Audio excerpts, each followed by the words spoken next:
This is Alan Farley from FX Empire. Peloton Interactive bottomed out just around 18 in March 2020 and took off for the stars, rising about sevenfold into last week's all-time high near 140. Now, the company has an online fitness program that's really taking advantage of fitness centers all around the world that are being forced to close because of the pandemic.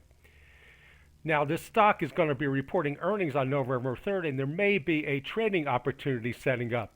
Looking back to the last quarter, this is when it reported earnings back in September.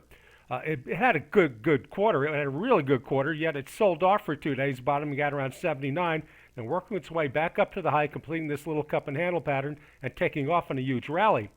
Well, ahead of earnings, the stock is sort of topping out here. This 6-day pattern, if you take a look at it on a 60-minute chart, is a pretty well-defined head and shoulders pattern.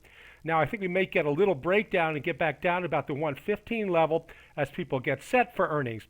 And that earnings report should be a very strong one, but it could have a sell the news reaction because a lot of very weak hands left to trade this stock.